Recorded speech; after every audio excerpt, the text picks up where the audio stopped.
Antes de chamar o pastor Wilson aqui para iniciar sua preleção de hoje, eu gostaria de meditar com vocês rapidamente num texto que tocou profundamente meu coração nessa manhãzinha, e eu queria compartilhar com todos vocês.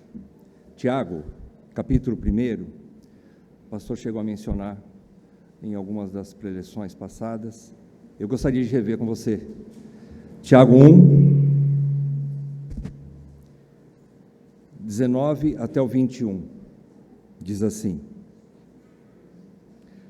Sabeis estas coisas, meus amados irmãos. Todo homem, pois, seja pronto para ouvir, tardio para falar, tardio para se irar. Porque a ira do homem não produz a justiça de Deus. Portanto, despojando-vos de toda impureza e acúmulo de maldade, acolhei com mansidão a palavra em vós implantada, a qual é poderosa para salvar a vossa alma. A palavra de Deus é poderosa para salvar a nossa alma. Nós não temos condições alguma de vivermos segundo os princípios que nós temos aprendido, se a palavra não nos salvar de nós mesmos, se não formos salvos de nós mesmos. Então, a minha oração aqui, junto com o pastor Wilson, quero chamar o pastor Wilson aqui também à frente, por favor, para que nosso pedido é que o Espírito Santo de poder, usando a sua palavra poderosa, possa estar trabalhando em nosso coração, nos livrando de qualquer empecilho que esteja em nossos corações, para que, quietos, prontos para ouvir, nós acolhamos com mansidão aquilo que nós já temos ouvido nesses 2 dias passados, e especialmente no que nós vamos ouvir hoje. Que o Senhor nos dê essa graça de podermos receber com mansidão, sem nenhum empecilho, sem nenhum recurso de estar rejeitando a palavra do Senhor, porque ela vai nos salvar, queridos. Nós só vamos experimentar um verdadeiro quebrantamento que nos levará a um real avivamento, se a palavra nos quebrantar e se ela fizer isso se o Espírito Santo fizer isso através da sua palavra. A nossa oração é essa, que ele trabalhe no coração dos ouvintes, como também com certeza trabalhou no coração daquele que vai nos falar nessa manhã, para que então o Espírito haja e a palavra não volte vazia, mas cumpra o propósito dela. Nós precisamos desta volta para Deus, desse avivamento em nossos corações, em nossos lares e em nossa igreja. Vamos orar. Ó Deus Todo-Poderoso, nós rogamos mais uma vez, da mesma forma que temos sido abençoados nesses 2 dias passados, que mais uma vez o Senhor fale profundamente aos nossos corações, que o Senhor opere através da vida do pastor Wilson, Senhor, aquilo que o Senhor já vem operando desde sexta-feira, Senhor, trabalhando em nossos corações, nos confrontando pela Tua palavra, nos levando a nos rastejarmos diante de Ti, Senhor, pela podridão dos nossos corações. E assim, Senhor, que o Senhor esteja nos renovando nesses dias. Pai, que a palavra nessa manhã proferida pelo pastor Wilson possa estar quebrando a nossa dura cerviz. E assim, Senhor, aprendamos a viver de modo digno do Teu chamado, como filhos amados que perdoam uns aos outros, que amam uns aos outros, que sabem o que é o Evangelho de Jesus Cristo, resumindo numa única palavra: perdão. Pai, que isso seja verdade na minha vida e na vida de todos os meus amados aqui. É o que nós te pedimos, Senhor. Abençoa o pastor Wilson, para que ele também, como meio de graça, seja abençoador para nós também. É o que eu te peço em nome de Jesus. Amém, Pai. Amém. Fica à vontade, pastor. Bom dia, meus irmãos. Graça e paz. Quero convidá-los a abrirem comigo suas Bíblias, por favor, no livro de Josué, capítulo 24. Na nossa última meditação juntos, na nossa última reflexão juntos, eu gostaria de falar sobre esse tema: famílias redimidas e restauradas em Cristo Jesus. A Bíblia nos fala várias vezes a respeito de famílias quebradas, de famílias com problemas, de famílias com lutas, famílias divididas.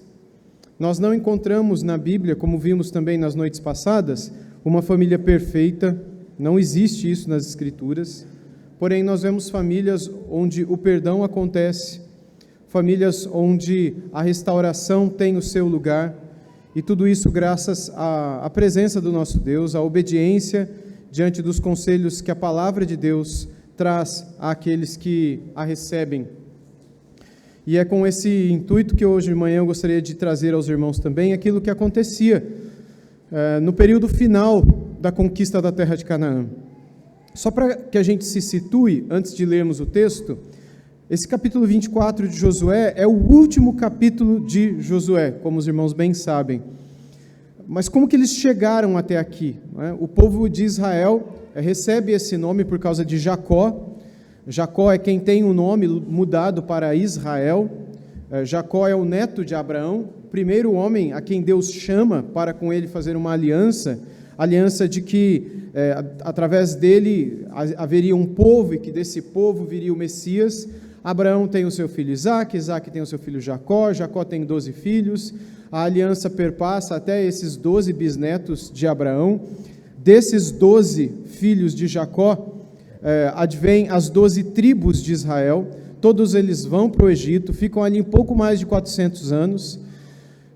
Nesse período, Deus levanta Moisés, que é um desses descendentes futuros de Jacó, para que ele pudesse resgatar o povo de Israel ali do Egito, da escravidão, e isso acontece. Eles ficam durante 40 anos peregrinando no deserto, até que por fim eles entram na terra prometida por Deus a Abraão, e que também foi prometida a Isaque, a Jacó, aos 12 filhos de Jacó, e por consequência a todos os seus descendentes, ou seja, todos aqueles que foram tirados do Egito. Mesmo diante das indignidades daquele povo, das desobediências, das maledicências, das murmurações, da incredulidade, da idolatria, Deus ainda assim cumpriu a sua palavra, foi fiel a si mesmo, a sua promessa de dar aquela terra para este povo. E por meio de Josué eles conquistam toda aquela terra, de norte a sul, e Deus dá a eles cidades que eles não edificaram, casas que eles não construíam, vinhas que eles jamais plantaram, e agora tudo é deles de graça, por causa da graça, pela graça do Senhor. Mas, apesar de toda a bondade de Deus, apesar de todos os sinais e maravilhas que o Senhor operou ao longo de todo o tempo, apesar de todos os livramentos, apesar de todas as bênçãos, de todas as dádivas, todas as orações respondidas, todas as salvações que Deus deu diante da tentativa de povos de destruir aquele povo, o povo de Israel, apesar de tudo isso, quando termina a conquista de toda a terra de Canaã, Josué, já bem velhinho, reúne todo o povo na terra de Siquém. Siquém é o lugar onde Abraão, pela primeira vez, construiu um altar, quando ele saiu da terra de Ur, dos caldeus, da terra da Babilônia, da terra que hoje seria o Iraque. Abraão seria um iraquiano hoje em dia. Ele saiu de lá quando ele chega na terra que o Senhor o chama para ir, que ele daria a ele e a seus descendentes. O primeiro lugar que ele estabelece um primeiro altar é Siquém. E é justamente a partir dali que tudo começa a se desenvolver. Mais ao sul de Siquém, Abraão compra o primeiro pedaço de terra que ele herda de todo aquele lugar, que é uma caverna que ele transforma num cemitério, onde ele enterra Sara, e depois os outros patriarcas são enterrados ali também, menos a Raquel, que foi enterrada em Belém, de todos os patriarcas e matriarcas. Mas, perdão, ali em Siquém, muitos e muitos anos depois, cerca de 600 a 700, talvez mais, anos depois de Abraão ter chegado em Siquém, Josué está ali com milhões de pessoas, e ele reúne os líderes do povo todo, são 12 tribos, como se fossem 12 estados, com milhões de pessoas. Quando falo milhões, aqui eu estou sendo bem seguro, tá? Porque são dezenas de milhões seguramente, e diante de todo esse povo, Josué faz um desafio para eles. Porque, aparentemente, apesar de tudo que Deus já havia dado e feito a eles, eles estavam cheios de ídolos, eles estavam cheios de idolatria, cheios de perversidade, cheios de pecado no coração. Mas qual é a razão de tudo isso? não é? Uma vez que Deus havia feito tanto por eles, por que eles estavam tão prontos para dar as costas para o Senhor? É nesse contexto, com o povo cheio de ídolos, cheio de pecados, apesar de toda a terra, tudo que Deus havia dado, que Josué chama eles para uma conversa. Josué ia morrer logo depois. Josué chama todos eles para uma conversa e diz o que está em Josué capítulo 24. Vamos ler o texto então?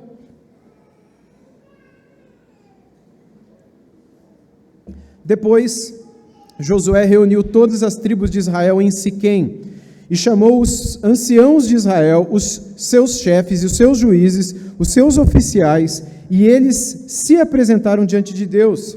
Então Josué disse a todo o povo: assim diz o Senhor, Deus de Israel: antigamente, os pais de vocês, incluindo Terá, pai de Abraão e de Naor, viviam do outro lado do Eufrates e serviam outros deuses.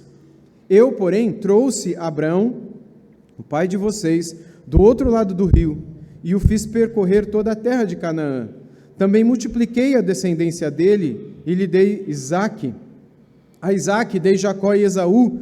A Esaú dei com propriedade as montanhas de Seir, mas Jacó e seus filhos desceram ao Egito. Então enviei Moisés e Arão, e castiguei o Egito, com o que fiz aliança, com o que fiz ali. E depois tirei vocês de lá. Quando tirei os seus pais do Egito, vocês chegaram até o mar. Os egípcios perseguiram os pais de vocês com carros de guerra e cavaleiros até o Mar Vermelho. Os pais de vocês clamaram e o Senhor pôs escuridão entre vocês e os egípcios e trouxe o mar sobre eles e o mar os cobriu. Vocês viram com os seus próprios olhos o que eu fiz no Egito. Depois vocês viveram no deserto por muito tempo. Daí eu os trouxe à terra dos amorreus que moravam do outro lado do Jordão. Eles lutaram contra vocês, mas eu os entreguei nas mãos de vocês. Vocês tomaram posse da terra deles, e eu os destruí diante de vocês. Então o rei de Moabe, Balaque, filho de Zippor, se levantou e lutou contra Israel. Mandou chamar Balaão, filho de Beor, para que os amaldiçoasse. Eu, porém, não quis ouvir Balaão, e ele teve de abençoar vocês, e assim eu os livrei das mãos de Balaque. Vocês atravessaram o Jordão e chegaram a Jericó. Os moradores de Jericó lutaram contra vocês, e o mesmo fizeram também os amorreus, os ferezeus, os cananeus, os heteus, os gigazeus, os heveus e os jebuseus. Porém, eu os entreguei nas mãos de vocês. Enviei vespões diante de vocês, que os expulsaram de diante de vocês, bem como os 2 reis dos amorreus, e não foram as espadas nem os arcos de vocês que fizeram isso. Eu lhes entreguei uma terra em que vocês não trabalharam, e cidades que vocês não haviam construído. Vocês estão vivendo nestas cidades e comem das vinhas e dos olivais que não plantaram. Agora, pois, temam o Senhor e sirvam com integridade e com fidelidade. Joguem fora os deuses que os pais de vocês serviram do outro lado do Eufrates, no Egito, e sirvam o Senhor. Mas se vocês não quiserem servir o Senhor, escolham hoje a quem vão servir, se os deuses a quem os pais de vocês serviram do outro lado do Eufrates, ou os deuses dos amorreus em cuja terra vocês estão morando. Eu e a minha casa serviremos o Senhor. Então o povo respondeu: longe de nós abandonar o Senhor para servir outros deuses, porque o Senhor é o nosso Deus, é Ele quem nos tirou, a nós e aos nossos pais, da terra do Egito, da casa da servidão. Ele é quem fez estes grandes sinais aos nossos olhos e nos guardou por todo o caminho em que andamos e entre todos os povos pelo meio dos quais passamos. O Senhor expulsou de diante de nós todas estas gentes, até o amorreu, morador da terra.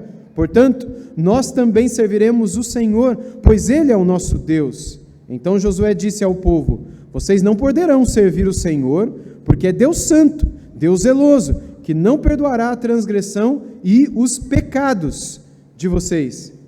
Se abandonarem o Senhor e servirem deuses estranhos, Ele se voltará contra vocês, e lhes fará mal e os destruirá depois de lhes ter feito bem. Então o povo disse a Josué: não, o que queremos é servir o Senhor. E Josué disse ao povo: vocês são testemunhas contra vocês mesmos, de que escolheram servir para o Senhor para servir. E eles disseram: sim, somos testemunhas. E Josué continuou: agora, pois, joguem fora os deuses estranhos que há no meio de vocês, e inclinem o coração ao Senhor, Deus de Israel. O povo disse a Josué: ao Senhor, nosso Deus, serviremos e obedeceremos à sua voz. Assim, naquele dia, Josué fez aliança com o povo e lhes deu estatutos e juízos em Siquém. Josué escreveu essas palavras no livro da lei de Deus, pegou uma grande pedra e erigeu ali, debaixo do carvalho que estava junto ao santuário do Senhor. Então Josué disse a todo o povo: eis que esta pedra nos servirá de testemunha, pois ouviu todas as palavras que o Senhor nos tem dito. Portanto, será testemunha contra vocês, para que não mintam ao Deus de vocês. Então Josué despediu o povo e cada um para a sua herança. Depois dessas coisas, Josué, filho de Num, servo do Senhor, morreu com a idade de 110 anos. Foi sepultado na sua própria herança em Timnat-Será, que fica na região montanhosa de Efraim, para o norte do monte Gaás. Israel serviu o Senhor todos os dias de Josué e todos os dias dos anciãos que ainda sobreviveram por muito tempo depois de Josué e que sabiam de todas as obras que o Senhor tinha feito por Israel. Os ossos de José, que os filhos de Israel trouxeram do Egito, depois foram sepultados em Siquém, naquela parte do campo que Jacó havia comprado dos filhos de Hamor, pai de Siquém, por 100 peças de prata, e que veio a ser a herança dos filhos de José. Morreu também Eleazar, filho de Arão, e o sepultaram em Gibeá, cidade que pertencia a Finéias, seu filho, e que tinha sido dada na região montanhosa de Efraim. Deus abençoe a sua palavra. Irmãos, esse texto aqui é muito especial, porque ele resume muito daquilo que é a história do povo de Israel. Quando nós olhamos para todo o Antigo Testamento, para toda a história do povo de Israel, o que nós encontramos, não sei se os irmãos já tiveram essa curiosidade, é um povo idólatra. Eu costumo dizer isso quando dou aula aos meus alunos do seminário, porque, via de regra, a gente tem a imaginação de que o povo de Israel era um povo piedoso, era um povo temente a Deus, era um povo de Deus, chamado para ser luz entre as nações, um povo desejoso de espalhar o conhecimento do Senhor sobre a terra como as águas cobrem o mar, o povo da aliança, o povo que viu o mar se abrir, depois fechar em cima dos seus inimigos, o povo que viu o alimento, comida cair do céu, nem trabalhar eles trabalhavam, o povo que viu água sair da rocha, de onde normalmente ela não sai, um povo que viu um lago amargo, impróprio para se beber, se tornar puro por um milagre, um povo que viu livramentos e libertações diante de povos que eram maiores do que eles, mais poderosos do que eles, mais fortes do que eles.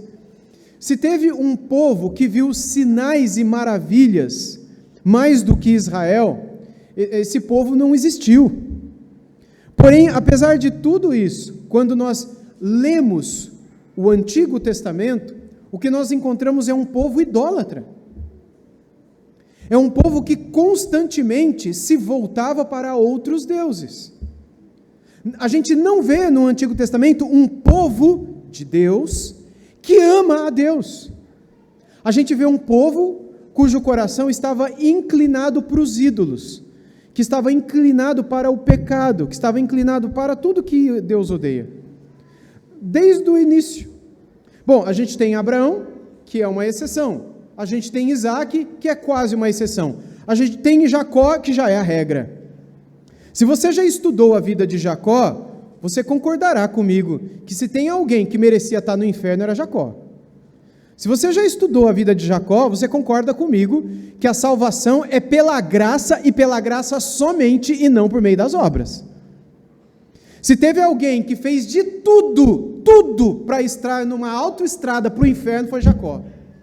Se teve alguém que enganou pai, enganou irmão, mentiu para a mãe, mentiu para o sogro, casou com uma, depois casou com outra, depois pegou outra, depois pegou a outra, teve filho com as 4.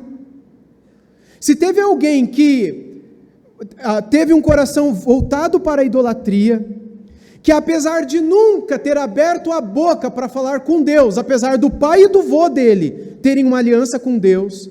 E mesmo assim esse Deus veio até ele para falar com ele, para buscá-lo e dizer: eu vou fazer uma aliança com você, Jacó, quando ele estava dormindo, fugindo do irmão, porque enganou o irmão e o pai. Esse alguém foi Jacó. Quando nós olhamos Jacó já na velhice, no final da vida dele, nós vemos já alguém temente a Deus, alguém que foi transformado por Deus, pela graça de Deus, pela intervenção de Deus.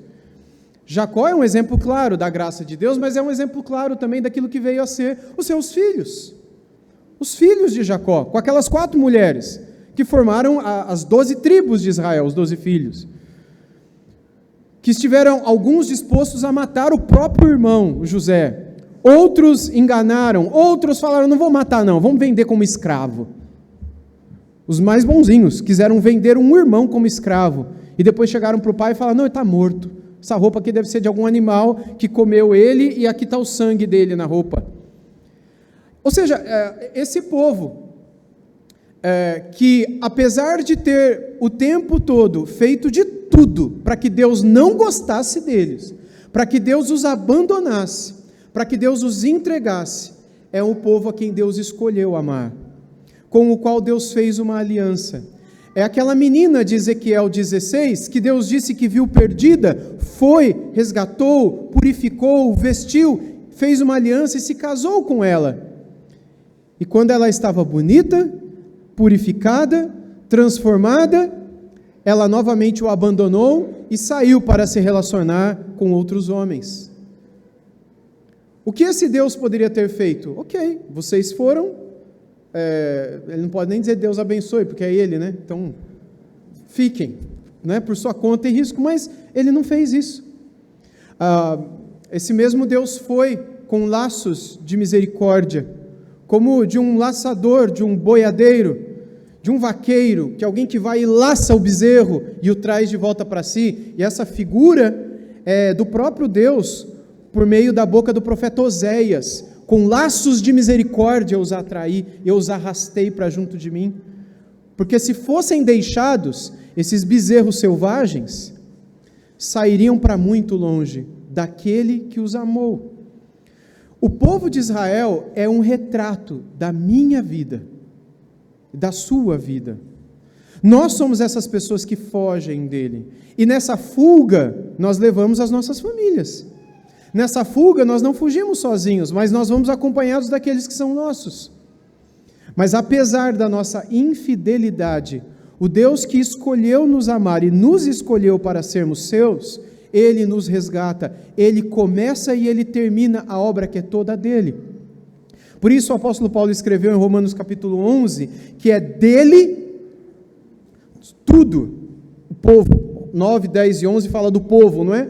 O povo é dele, tudo que acontece no povo é por meio dele, e tudo relacionado a esse povo é para ele, porque dele, por ele e para ele são todas as coisas. A ele, pois, seja a glória na igreja, em Cristo para sempre.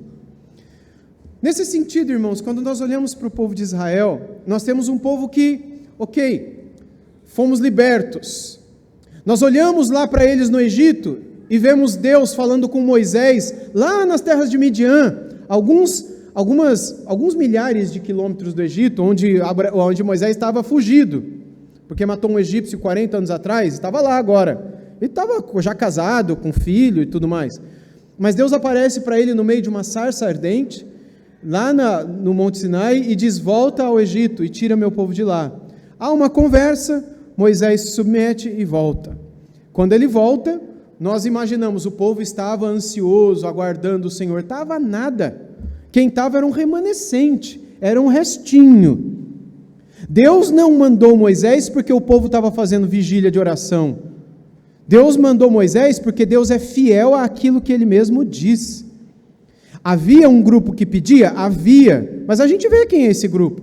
Bom, quando ele está ali fazendo os sinais, que nós chamamos de 10 pragas, até a última praga, o faraó eu vou mandar vocês embora, depois ele mudava de ideia, eu vou mandar vocês embora, depois mudava de ideia. Nisso de mudar de ideia, ele colocava mais peso sobre a escravidão, a ponto dos líderes dos escravos, que eram judeus também, reclamarem com Moisés: o que você está fazendo aqui?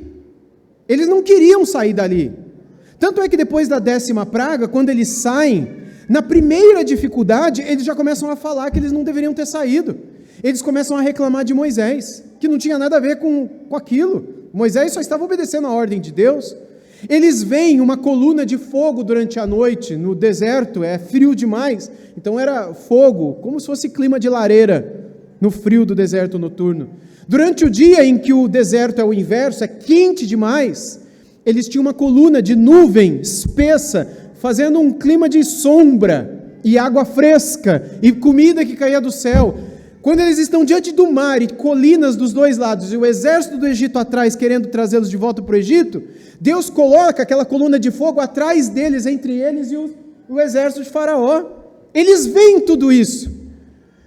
Moisés fala com Deus, Deus diz: por que você está falando comigo? Diga ao povo que marche, está o mar, anda. E Moisés crê, e o mar se abre, e todo mundo passa.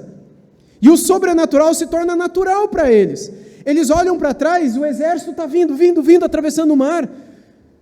Moisés toca nas águas, as águas se fecham, e eles veem os seus inimigos todos sendo derrotados. Inimigos poderosos. E eles eram só escravos, que não tinham como se defender.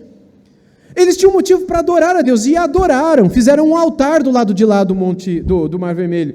E aí então eles começam a andar, e aí começam a ficar com sede, começam a reclamar: acabou a água, não tem água. Deus manda água, 2 vezes, nas águas de Meribá e da rocha, próximo a Horebe. Eles descem, acaba a comida, começam a reclamar, porque faltou comida. Deus começa a mandar um maná, um pão, uma comida que caía do céu.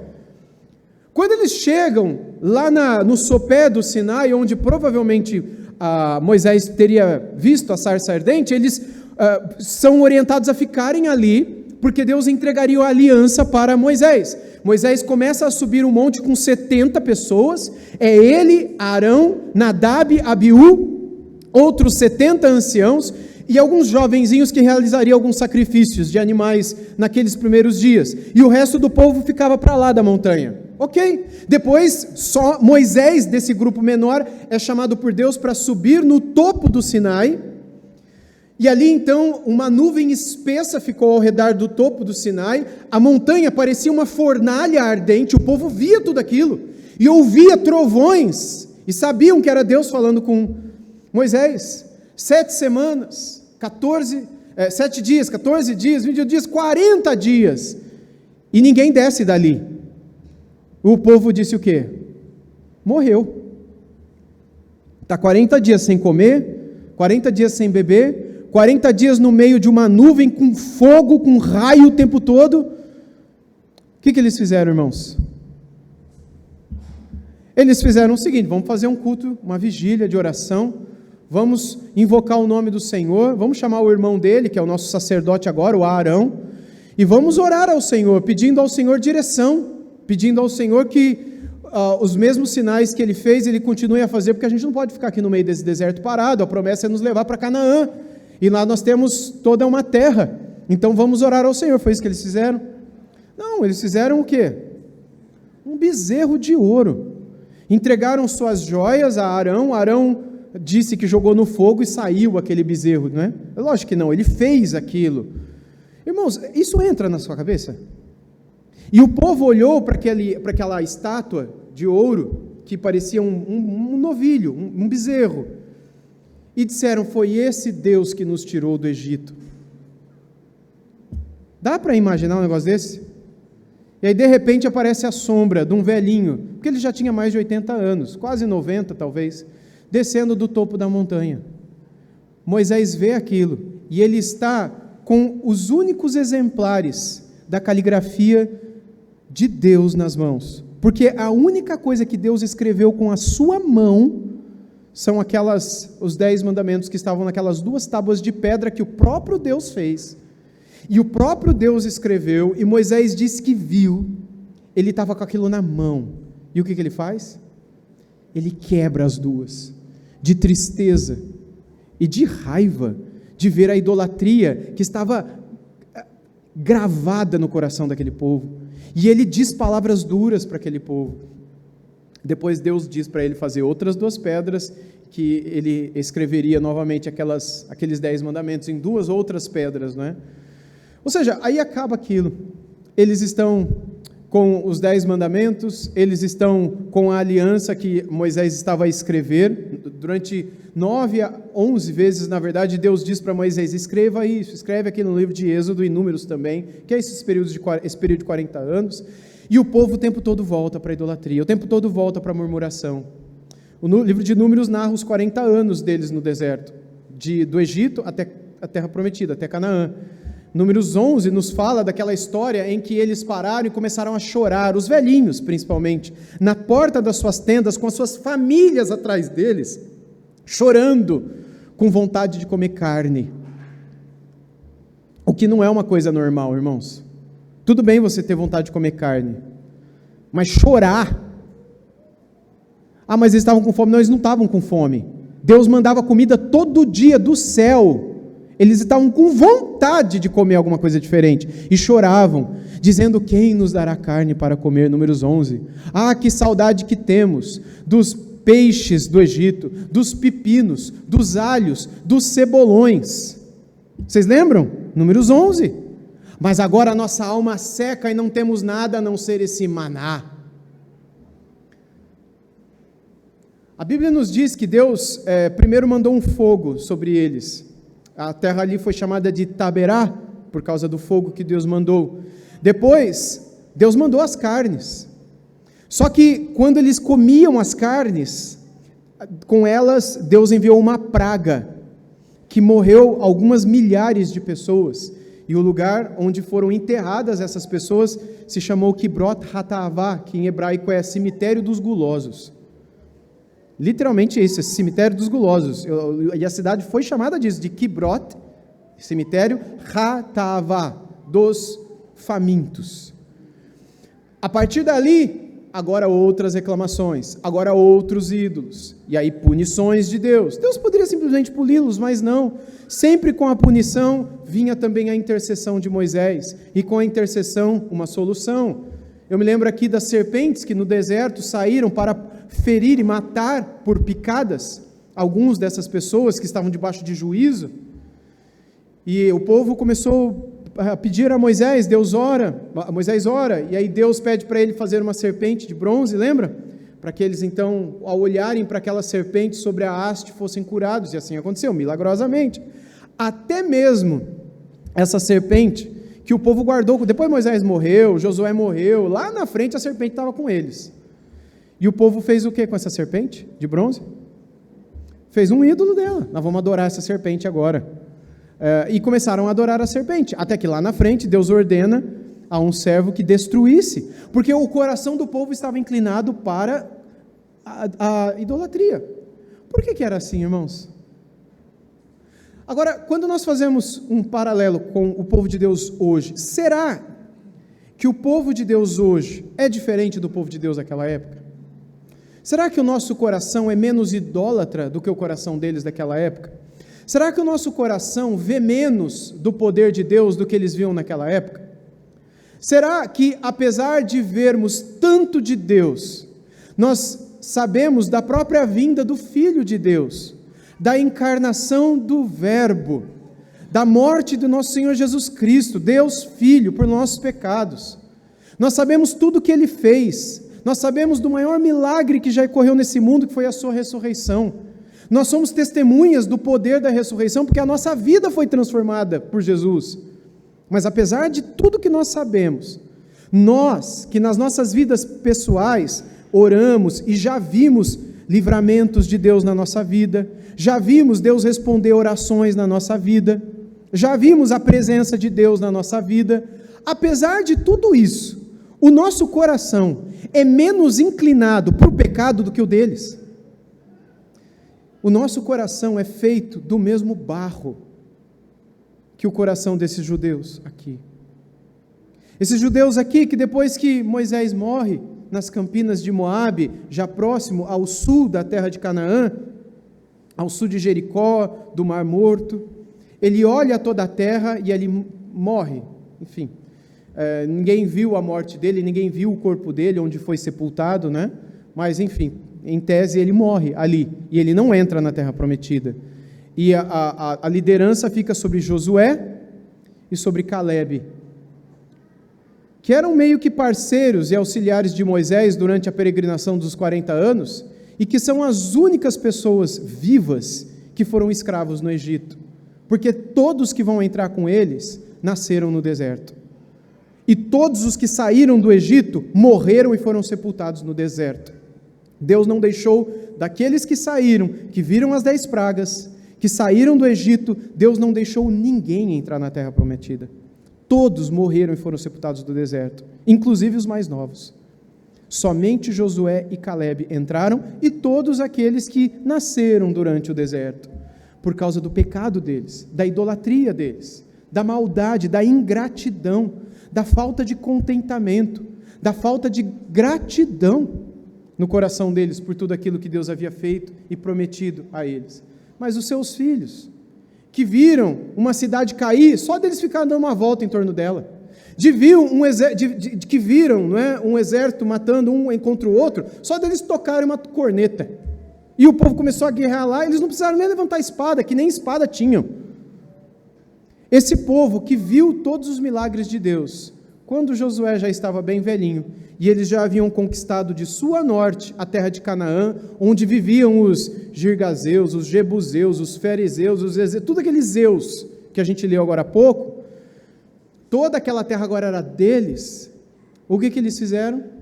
Bom, aparentemente nada, mas aí Josué sabia de tudo, e Josué os reúne em Siquém, e antes de se despedir dos anciãos do povo e de todo o povo, porque nesse mesmo capítulo 24, onde ele se despede, a gente lê que ele morre, Josué coloca eles diante de uma situação. A quem vocês irão servir nesta terra que Deus deu a vocês? Porque vocês se lembram dos nossos pais, vocês se lembram de Abraão e de Terá, que adoravam os deuses da além do Eufrates. Os deuses da além do Eufrates eram os deuses babilônicos. Era o que hoje nós conhecemos como Nimrod, Semíramis, Tamuz e tantos outros, Deus Sol, tantos outros, que eram deuses babilônicos, os deuses caldeus, os deuses arameus, os deuses da além do Eufrates, do Tigre, eram os deuses da terra de Abraão. E Josué diz, Abraão, Terá, Naor, os nossos pais adoravam aqueles deuses, até que Deus tirou Abraão de lá, fez uma aliança com ele. Mas aí no Egito, os nossos outros pais mais recentes adoravam os deuses do Egito. Agora juntou os deuses babilônicos, os deuses dos egípcios, e agora nós temos quase que um panteão de ídolos que eram dos judeus. E aí, ok, Deus matou toda essa galera, e agora nós entramos aqui, nessa terra, a terra dos amorreus, dos jebuseus, dos fariseus, e agora vocês estão adorando os deuses dos amorreus, esses zeus aqui. Vocês precisam saber a quem vocês adorarão. Se é os deuses dos nossos pais, babilônicos, os deuses do Egito, os deuses da terra em que nós habitamos agora, ou o Deus que nos tirou da escravidão. E é quando Josué diz a frase mais famosa que saiu da boca dele: Eu e a minha casa serviremos ao Senhor. Mas e vocês? Mas a gente fica pensando, né? Não seria natural que todas as casas de Israel adorassem o mesmo Deus de Josué? Não seria natural que todos aqueles filhos e netos, ao saberem da história dos seus pais, avós, bisavós, dissessem, jamais voltaremos para aquilo? Mas não só voltaram, como acrescentaram pecados nas suas próprias vidas, apesar de tudo que Deus fez. Apesar de todas aquelas imundícies que eles trouxeram para dentro das suas famílias, das suas casas, o que fez com que eles vivessem dores terríveis dentro das suas casas, Deus ainda assim foi bondoso com eles, e se propôs a restaurar a vida deles, se eles tão somente se arrependessem de tudo aquilo, e jogassem fora tudo aquilo. E é quando o povo diz, longe de nós servimos aos outros deuses, aos deuses dessa terra, nós também serviremos ao Senhor. Josué pega uma pedra, está vendo essa pedra aqui? Estão vendo a pedra aqui? Essa pedra aqui é testemunha contra o que vocês estão falando. Eu vou colocar ela aqui, ó. Toda vez que vocês olharem para ela, ela ouviu o que vocês falaram, que vocês vão deixar os seus deuses e vão adorar o Senhor. E eles repetem, é isso mesmo. pode colocar essa pedra como memorial, como testemunha. Nós adoraremos o Senhor. E, de fato, eles jogam fora os seus deuses. Eles abandonam. O que esses deuses estavam fazendo na casa deles? Mas eles jogam fora todos esses deuses e fazem um voto de adorarem somente ao Senhor. Eles e suas casas adorariam somente o Senhor. Aí acaba o livro de Josué. E aí começa o livro no capítulo 1 de Juízes está tudo bem. Porque depois da morte de Josué, não tem mais um líder. Os líderes são os juízes, durante cerca de 500 anos. No segundo capítulo de Juízes, dá 1,5 página aí na sua Bíblia depois, o povo todo já está com a casa cheia de ídolo de novo. E assim foi por quase 600 anos. Irmãos, quando nós olhamos para a história de Deus junto ao seu povo, no Antigo Testamento, nós temos que reconhecer a bondade de Deus, a misericórdia de Deus, a compaixão de Deus, que sabe que somos pequenos, que sabe que somos pó, que sabe que somos frágeis, que sabe que somos inclinados para o pecado, que sabe que a nossa carne, por causa do veneno da serpente do Éden, é inclinada para aquilo que Deus não é inclinado. Esse Deus tem compaixão do seu povo.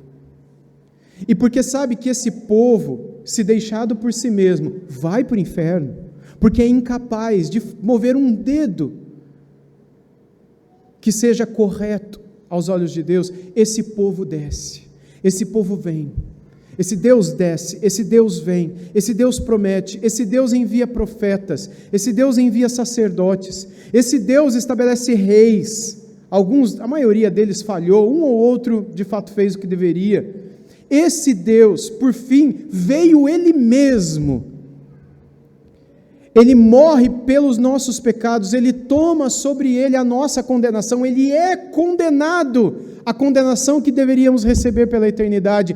Ele é sepultado, Ele ressuscita, Ele vence a morte, e Ele promete que um dia todos venceríamos a morte se estivéssemos unidos a Ele, arrependidos dos nossos pecados, e viveríamos com Ele por toda a eternidade. A bondade de Deus, ou como o apóstolo Paulo escreveu, a riqueza da tolerância de Deus é a razão de nós não sermos destruídos, é a razão da nossa salvação, é a razão do nosso louvor.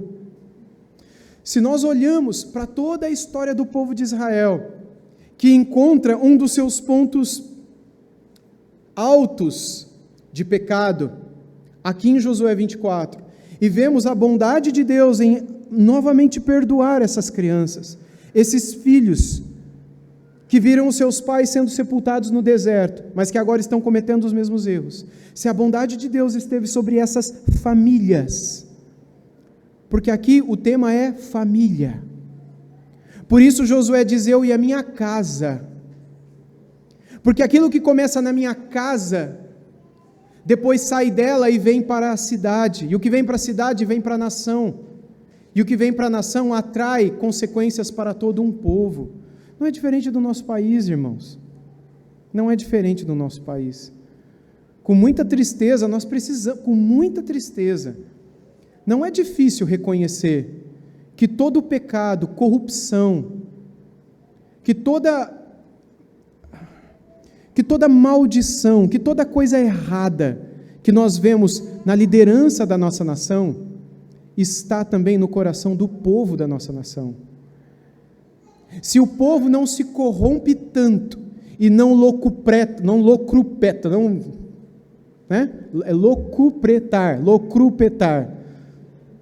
como? Locupletar, ok, aprendi uma palavra, sabia que ela existia. Se o povo não locupleta, obrigado, irmão, tanto, é porque o povo não tem tanta oportunidade. Ou será que eu estou errado? Eu não estou falando de você, eu estou falando do povo, eu estou falando daquelas pessoas que a gente conhece, que talvez estudam com a gente, trabalham com a gente. Se tiver a oportunidade de colar na prova, cola.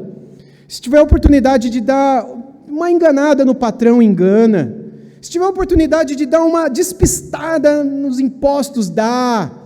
Se tiver uma oportunidade de não falar a verdade como deveria, não fala. Eu estou falando das pessoas que faz com tão pouco aquilo que quando chegam num lugar onde tem oportunidade de fazer mais, muitas vezes o fazem.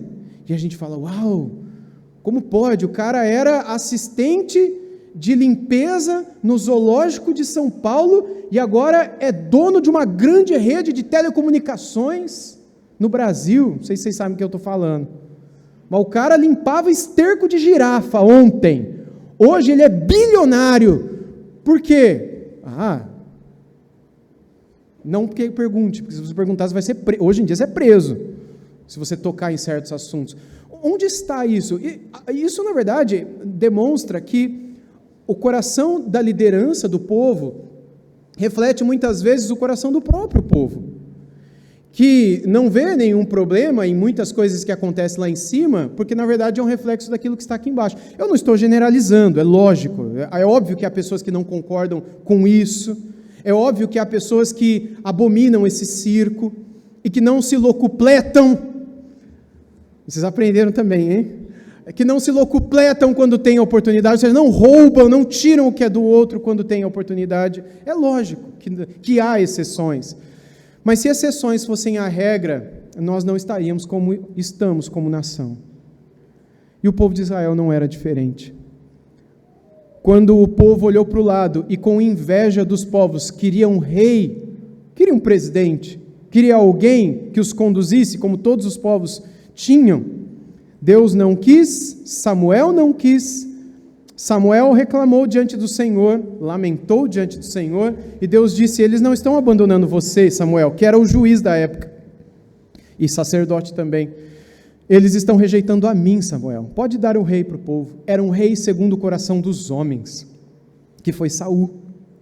Inclusive a Bíblia fala como era Saul, né? Ele era alto, ele se destacava diante de todos, ele tinha um cabelo longo, em aparência ele era mais belo do que todos. Olha para mim, era o oposto, e a aparência dele se destacava em beleza de todos os homens de Israel. Esse era Saul, era um homem segundo o coração dos homens, e a gente viu o que ele fez, e o povo depois reclamou. Mas quem escolheu Saul foi quem? Foram vocês. Depois Deus escolhe alguém segundo o seu próprio coração, que era um adolescente, que o próprio pai esqueceu dele no campo, quando Samuel pediu para trazer os filhos, porque Deus havia escolhido um deles. Jessé trouxe todo mundo, mas está todo mundo aí, está todo mundo aqui, mas não está aqui. Ah não, parece que eu tenho um outro filho também, que ele está... E foram lá, e buscaram o Davi, e Deus disse, é esse. Irmãos, tudo isso para dizer que o nosso Deus, apesar dos nossos erros, apesar do nosso coração ser como é, inclinado para o que é, e aquilo que vemos, muitas vezes na televisão, no jornal, na internet, os pecados nacionais, ou os pecados dos outros, na verdade é um reflexo daquilo que são os nossos próprios pecados, que muitas vezes nós não contamos, que muitas vezes nós não... A gente tem vergonha, a gente tem vergonha da gente mesmo saber, quanto mais que os outros saibam, mas o nosso Deus o sabe, e a menos que nós nos arrependamos dos nossos pecados, nós nos quebraremos, e muitas vezes levaremos a nossa própria família junto. É por isso que em todas as famílias há pecado, logo em todas as famílias há problemas, logo em todas as famílias há e sempre haverá lutas e dificuldades. Não ache você, jovenzinho, jovenzinha, solteirinho, solteirinha, que no dia que você casar, na sua casa não vai ser como na casa do seu papai e da sua mamãe. Vai ser igualzinho, se não for pior. Está amarrado em nome de Jesus? Não está. Não está.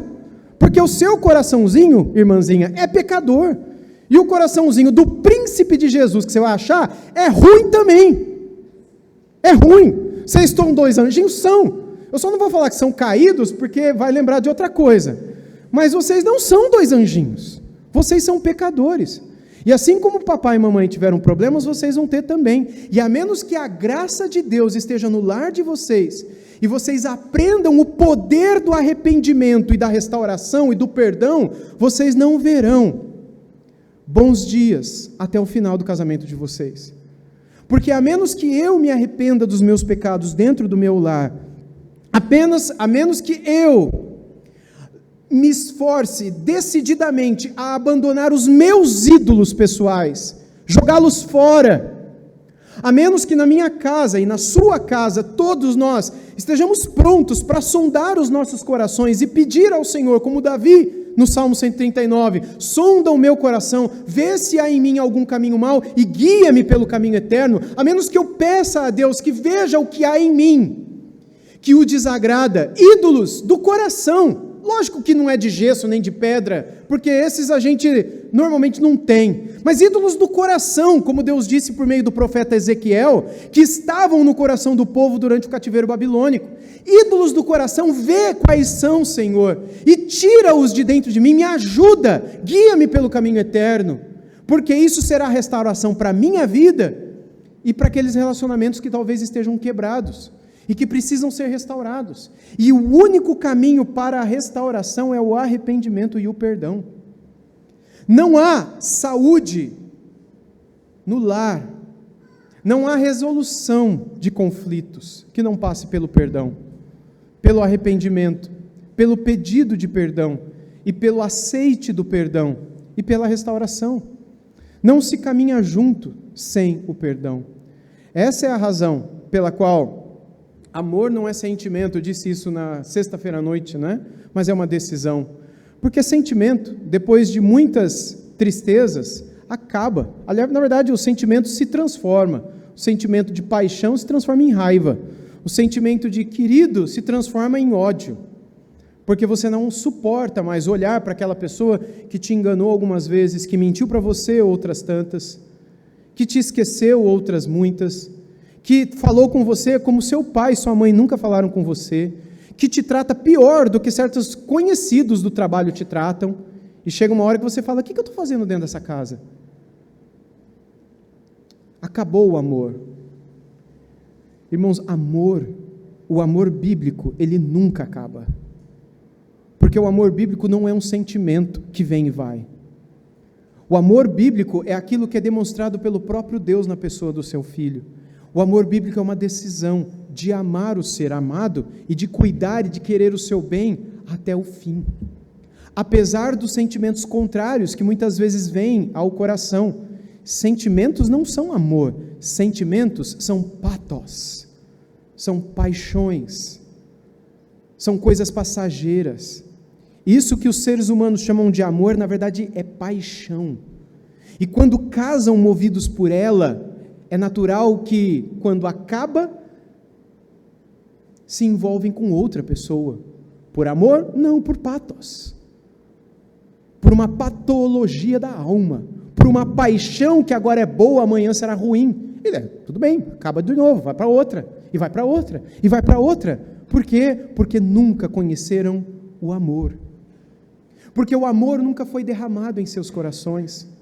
Porque eles nunca souberam o que é ser amado, apesar de serem ruins, de serem vermes, nas palavras de Deus por meio de Isaías, apesar de serem trapos de imundícia, como também escreveu o Senhor por meio de Isaías, apesar de serem imerecedores, foram amados. Amor é quando você cuida, trata, abençoa quem não merece. Isso é amor. E eu pergunto, você ama a quem?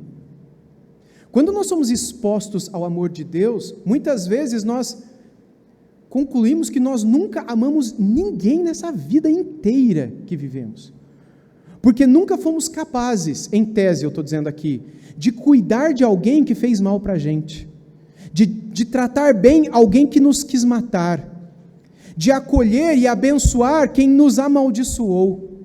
Essa atitude é o que a Bíblia chama de ágape, de amor, porque é assim que Deus nos trata, e Ele diz que isso é amor.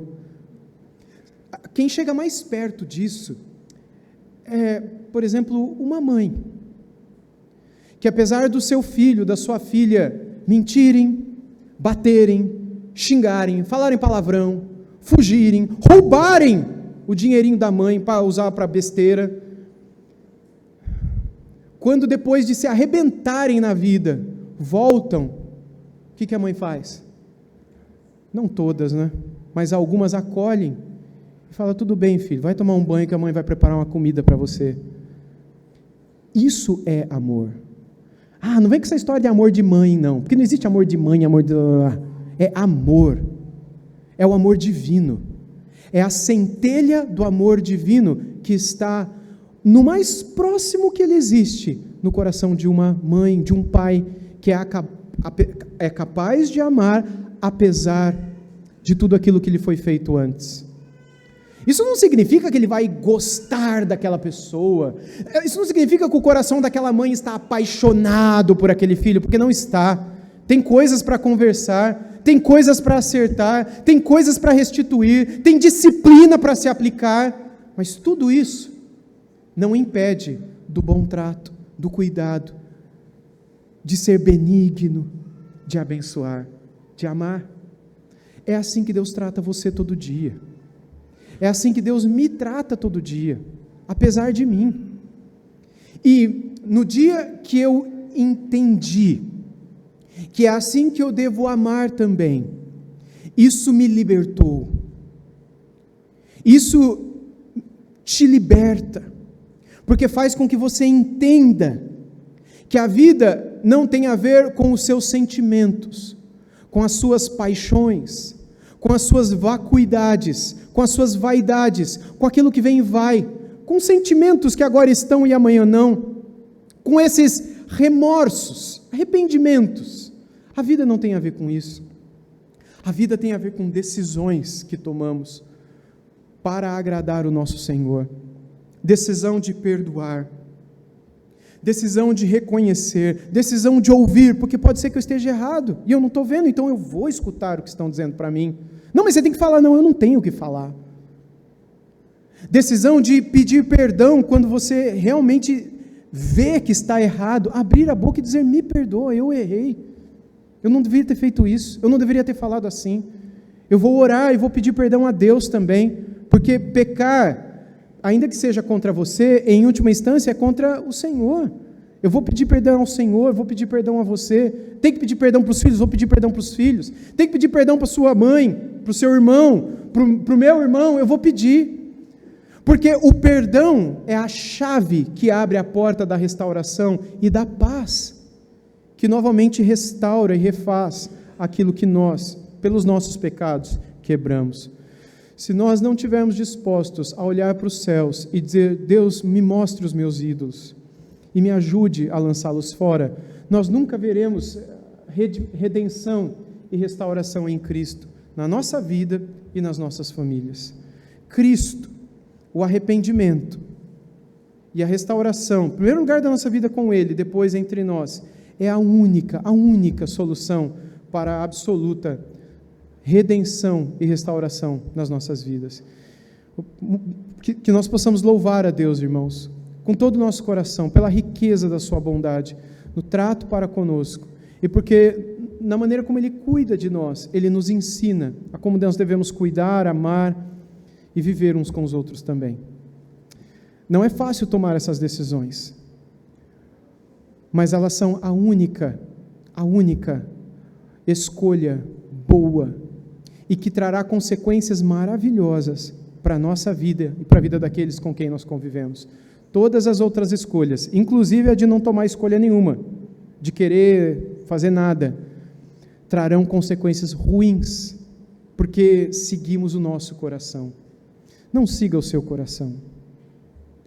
Não olhe para o seu coração. Não ouça aquilo que se diz fora das Escrituras. Olha o que está no teu coração, segue o que está no teu coração. Olhe para as Escrituras. As Escrituras dizem que o seu coração é desesperadamente corrupto, que o seu coração é enganoso, que o único que o conhece é o Senhor.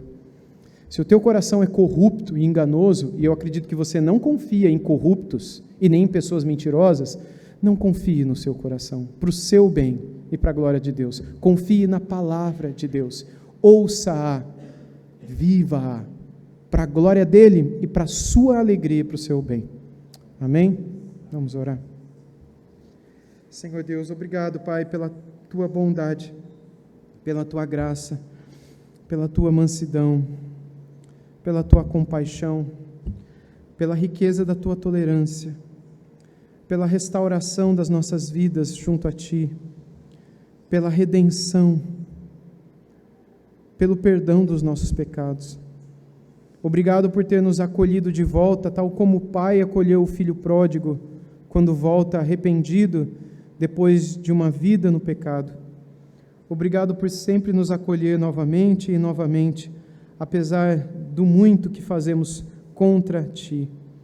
Obrigado pelos dons que o Senhor nos dá todos os dias. Obrigado pela provisão, pelo sustento que vem de Ti também, ininterruptamente.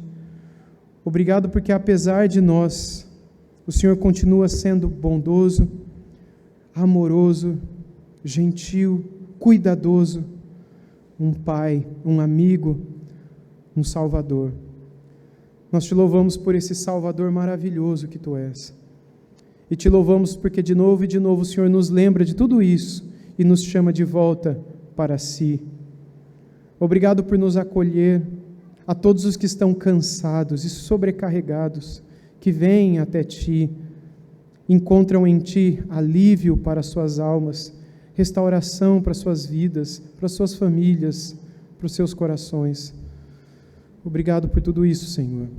Nós Te agradecemos, Te louvamos, no nome precioso de Jesus. Amém. Amém.